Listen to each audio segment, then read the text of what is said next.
Hi, welcome to the bathtub, where when you hear this familiar theme song, oops,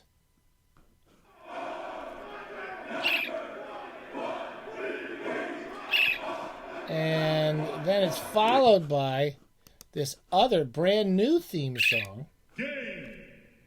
Ready? Go! then you Time. know it's time for a new. This is a collision. We call it. We think of this as a collision of theme shows here at the bathtub. This is when we get two or three different theme songs and we put them all together really quickly. And this is the second time. It's very frustrating. This is the second time I've taped this because I have this stupid microphone, which actually makes it sound like I'm not in a submarine when I do the stupid talks. And I had this, and I turned it around. And you turn it around, it makes it sound like I'm on the submarine again. So I had to tape it all over. Dodo's become a huge pain in the ass through the whole thing. You notice I had her, she would not go on this thing. You're going to have to go in the cage. Anyway, let's just leave her. Let's just forget it. Because I can't, she might get bored. Anyway, get Grandma and the kids. Tell them this is the only book talk show on the interweb where you have a guy talking about books, just just rattling along about books, and a bird poos on his head. I'm sure she'll poo on my head in the course of this. She used to be afraid of this hat, which is why I would wear this sometimes. But at the moment, anyway, I got to get this over with. So we're having something new. It's called the Battle of the Bathtubs. You all know the All Bathtub Hall of Fame. Anyone who loves books knows the All Bathtub Hall of Fame. This is a beautiful award. It was designed by the Pismo Beach Prop Department to honor the young men and women who are mostly dead by now, who've written so many wonderful books that they filled up millions and millions of bathtubs over the decades and the centuries with these. So we've been giving these. Now I forget who I've given them to because there were many of long before the All Bathtub Hall of Fame was even a gleam in my eye. We were talking about some of my all-time favorite bathtub reads. So I'm going to remind you, some of these people may have been honored already, but this is kind of a retro. If they haven't already received the All Bathtub Hall of Fame, this is like a retroactive award. Brian Moore, one of our favorites here. We talk about him constantly here at the bathtub. There's a couple of the books. He's one of our favorites. We've been doing a reading the novels of William Trevor and Brian Moore backwards. Again, what show reads books backwards chronologically? Because we're trying to do things that are exciting for us in the bathtub. We don't care about any of you guys. We just want to enjoy ourselves in the bathtub. I've been reading these backwards because I know Brian Moore's novels inside out. I've read them all a dozen times. And I haven't read most of William Trevor's novels. In fact, maybe I read one or two of them before we started this. So I've been doing that. So he also wins the All Bathtub Hall of Fame. His novels are really good. I'm really enjoying them, but he's really at his best as a short story writer. Finally, one of our stalwarts here at the bathtub, George Simenon. These are three All Bathtub Hall of Famers, whether we gave them the award or not. And we're going to start a new theme show today called Battle of the Bathtubs. You got to get everyone, the grandma and the kids, have all got to be in here. It's going to be very exciting. We're going to take these three writers. The books that I've been reading this past week or two, I read George Simenon's The Strangers in the House, I think 1940. William Trevor's Fools of Fortune, which I think is the 73. I'm about midway through his novel career. And then we're doing Brian Moore's The Great Victorian Collection from the year 1975. Years before I ever met Brian. And look, I got this signed when I knew Brian. We miss old Brian every day. And Catholics, which also came out a couple of years before that. Now, these are the only ones I haven't reread the last couple of days because I know them inside out, and but I do want to put them into the mix of the book. So it's going to battle the bathtub. Here's the three great all-time Hall of Bathtub of Famers. And who are the best? Okay, I'm going to tell very quickly. Let's go through these very quickly. This is our cocktail today. It's just basically a bourbon and something else. I forget.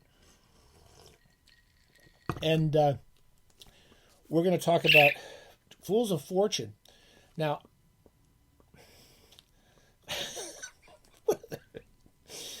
what a dumb show. Hold on.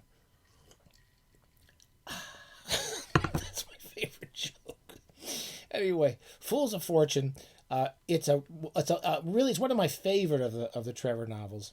It's about two families, one English family and one an Irish family, who've been intermarrying and interbreeding interbreeding. It's kind of a rude thing to say. Over like centuries, and they've had these two houses. Seem to have some aristocratic connections in the past. Reminds me a little bit of The Silence in the Garden, a subsequent novel to this. And it's about over the years how they've kind of intermarried and the relationships between them. And the beginning of the book is about a kid named Willie at the turn of the century, and his parents are sympathetic to Michael Collins and some of the Irish revolutionaries of the time, and they have him to the house. And as a result of this, as a result of having Collins over, and because of political troubles at the time, the Black and Tans come into the house and burn it down. And he loses most of his family in this. His father dies, his mother turns into an alcoholic, the whole place falls apart, and Willie leaves home. And the rest of the book covers about 60 years of his life, and the life of a young woman who's his English cousin, who comes to Ireland to see him. Trevor is really just the poet of melancholy, just Irish melancholy. It's kind of sad. The writing is very spare, very simple.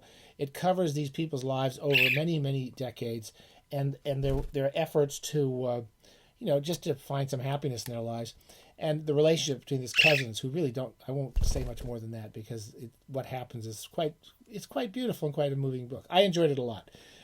Like most Trevor books, I feel like it's not as successful as the stories, which change tempo and change tone so quickly, and they can go from comedy to change the characters, and the stories really work at 20 to 30 pages, whereas the novels feel sometimes a little dragged out. But this is definitely one of the better ones. Great Victorian Collection. This was I had been a big fan of Brian Moore before I read this. I'd already read 2 or 3 of his more, I don't want to say conventional, Judith Hearn, and I'd read a couple of Answer from Limbo. I'd read some of his other books before this, but when I read this and Fergus, these are the books that really I was just so surprised, because there was a period all through the rest of his career, really, when Moore was really taking chances with different types of genres. I remember Brian once said to me, who often used to say that genre ideas shouldn't be wasted on genre writers, which I think genre writers probably hate that phrase, but I know what he meant. He said just because it's just fantasy stories or science fiction stories, and this has a science fiction element to it, shouldn't just be wasted on people who are writing just for genre audiences. The Great Victorian Collection is one of my all-time favorite novels, and it's about a guy who drives up the coast of California. I think he's just in the middle of a divorce. And he's on his way up there. He stays at a cheap little crummy motel. There's no sense that he has any knowledge of Victorian history or Victorian artifacts. And he goes to sleep and he dreams that a huge collection of Victorian furniture and artifacts manifest themselves in this parking lot outside the hotel. It just comes out of nowhere. It's like nothing that he would expect to have happened to him, but it happens to him. He has this dream, and he wakes up, and all this stuff has manifested itself in the parking lot. It's this crummy little Motel 6 on the coast of Carmel. Beautiful, beautiful country, and lots of cheap, crummy old motels, particularly at the time. So he wakes up, he finds all this stuff there, and he has no knowledge of it. He's not an expert of it. That's the most fascinating. And that's the only fantastic thing that happens in the whole book. Everything else is realistic. It's one of the things I love about this type of book. It's Dodo landing on the keypad. I love this book. And many people these days, I think, at the time, I think it was not well received. It should have been. But Brian wrote a number of books about this time, including Catholics, a very short novel, which is speculating about a little future that in the 70s, it's a speculation of what happens if the Catholic Church took some of its kind of political activities of the 70s and became basically a political organization. And what happens to the old Catholics who were in that church and the old monks who believed in the old faith-based religion, and how do they cope with this new world? It's not my favorite. I like this. It was made into a wonderful TV show that I saw as a kid before I knew Brian Moore, starring William Trevor and Martin Sheen. Donna, you are really a pain in the ass. I know. So anyway, we're talking mainly the Great Victorian Collection. Finally, the George Simenon books come from Penguin is doing this wonderful new translations of many of they did all of Maygray's in new translations. They're doing many of the older thrillers in new translations. And this is usually when these come in, these are the first books I almost open and start reading immediately. This is called Strangers in the House. It's from 1940. It's an early thriller of Simenon. And I'm really of the opinion that man is drinking bourbon, a bird's peeing on his head, and he's talking about books. It's a complete waste of time. See what Grandma thinks about this. I'm trying to get it on my shoulder. Anyway, The Stranger in the House is an early Simenon. I don't think he really gets good until the late 40s. I think his early stuff is interesting, but it's not his best stuff. The first 2/3 of this is great. It's about a guy, like many Simenon characters, who's kind of retreated from life and living on his own in this big house. He's kind of a well-off legal character, and he's very well off. His nice big house, and his wife's left him, and he's kind of just become an alcoholic who never leaves the house. And his daughter hates him. The maid who cleans up after him hates him, and he doesn't go anywhere. And everyone thinks of him as just a complete loser. And one day, after 15 years of living like a recluse, he goes out into one of the rooms. He finds a dead man, some gangster's dead in one of the bedrooms. And he starts to find out that this is a very typical Simenon idea, by the way, up until this point. He finds out that his daughter has been hanging out with a bunch of kids, basically rich kids, with a couple poor kids mixed in. And they're basically partying and getting drunk and having sex and causing trouble. And while he's asleep, drunk and asleep. And he didn't know that this whole world has come into his house. Like many Simenon books, being exposed to the world outside their house for these kind of bourgeois characters of Simenon's is at once horrifying and wonderful. And as a result, the character in this, Lorsat, becomes involved in this case and tries to help one of the kids. And he starts venturing out and meeting all these people and seeing all these people. And it's kind of a happy ending for Simenon. I won't say the last third turns into a court case, which some people might like more than me, but the first 2/3 are more pure Simenon. Okay, so All Bathtub, Hall of Fame, the Battle of the Bathtubs, first Battle of the Bathtubs in the history of the bathtub. Which one of these mighty bathtub writers will win this prestigious award that they can only see on YouTube? And it could be Simenon's The Strangers in the House. It could be William Trevor's, one of his better novels, Fools for Fortune. But I'm sorry, you probably already know it. That's one of my favorite novels. Of the three, I have to say The Great Victorian Collection by Brian Moore wins it hands down. Brian, congratulations. Look at this.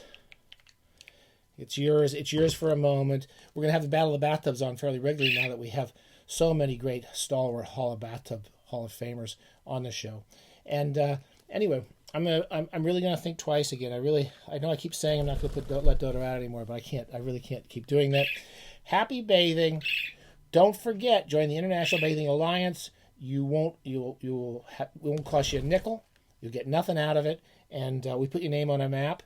And anyone who wants a copy of my book of essays, free PDF, all you got to do is ask. Send me an email. I'll send it to you. Happy bathing. Watch out for this. Someday this is going to be on the covers of books. All Bathtub Hall of Famer. You watch. They're going to be selling books because of this. I hope this sounds better than the one I did earlier. Bye.